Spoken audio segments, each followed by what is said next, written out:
Alright, let's get right to it. See, I haven't been doing stand-up comedy that long, but I've always been a stand-up comedy fan. I used to bring a lot of my dates to the stand-up show because it's hard not to have fun at a comedy show. But slowly I started to realize I had to stop bringing my dates to the stand-up shows because it brings something to a relationship that never works. It's called honesty. Think back to every comic you ever seen. He always wants to turn his act into a game of 20 questions. All you hear from him is like, "Where's all the married men at?" And everyone's cheering, going crazy. Woo! Who smokes weed? Woo! Then he asks crazy questions like, who's got crabs? And I'm only one in the back. I'm like, woo! Ooh. I'm sitting in the back sweating because I fold under pressure. I'm like, I hope he doesn't ask about these herpes. See, a lot of my honesty comes from stuff like drinking, because when you drink, your real feelings, your real thoughts come out. Because I don't just drink till I get drunk. I drink until I black out. For all you people that don't know what drinking and blacking out feels like because you're like a responsible adult or some bullshit like that, first off, fuck you. Second of all, drinking and blacking out basically feels like your brain left your body unsupervised and then told your dick to make all the decisions. You should see some of the messed up stuff he makes me do. Like to the point I gotta go home and Febreze the smell of shame off of my dick and balls. It's that bad. I can't even look him in the eyes sometimes. He makes me bring home some of the nastiest looking sea urchins you could ever believe. But I don't discriminate. Black, white, tall, skinny, fat, retarded, asleep. Doesn't really matter to me. But you could at least shower. Like, it's awful. Fat and funk don't mix. Especially the girls that try to cover it up with perfume. They end up smelling like a 16th century hooker. You're like sniffing, you're like, what is that distinct fragrance you're wearing? They're like, it's Bloody Mary by Aunt Flo. Like, what the hell is that shit? But you know what? It's that bad. I had a girl, she smelled so bad. This is the only way I can describe it. Her vagina smelled like an old dirty break room microwave. It was terrible. It radiated through her jeans. The only thing I can think about is she smelled like a bum that had been dry fucking garbage. It was terrible.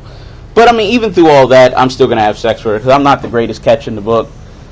So, any girl that'll let me stick this shriveled up, dried, ungroomed baby dick inside of her, I mean, that's the girl for me. And speaking of my baby dick, I don't like girls with high expectations, especially expectations that I personally cannot meet. This is what I'm talking about. I remember I was going to take this girl back home and have sex with her. Let's just call her the hooker I picked up down the street. One day she pulled out a Magnum condom, almost spit in her eye.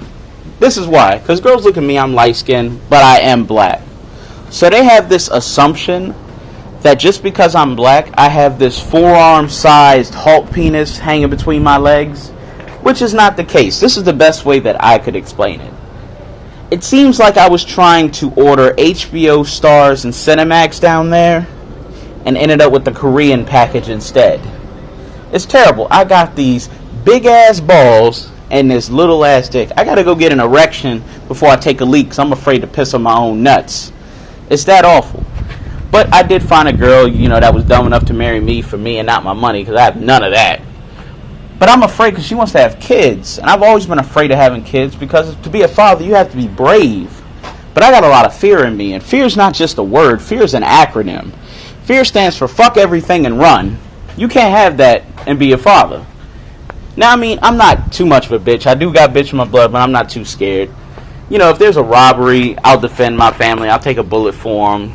Hostage situation, I'd try to, pretend to pay the ransom or something. But let's just think of something that might actually happen. What if a zombie motherfucking outbreak happened right here, right now? And I'm not talking Resident Evil walking zombies. I'm talking 28 weeks later, zombies on ecstasy. Them running motherfuckers. I'm too fat to be running.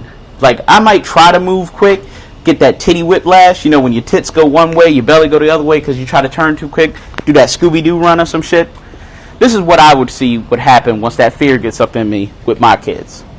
We're walking down the street, me and my baby, my wife, zombie right in front of me. I didn't see them all three people. My family's going to look at me for advice. But that's the wrong move. You're going to be looking right at my ass because I done already reacted. I might even push my wife down, that way I can get some momentum going. Because I ain't got to outrun them. I just got to outrun you. That's it. I got to leave a little distraction or something. I'll take off. Kid might take off after me because he's got my genes. He's smart. He's going to run with me. I look down. I look up at him and everything. He's like, Dad, what are we going to do? And that's when that fear sets in. That's when I'm going to have to Heisman her ass and trip her.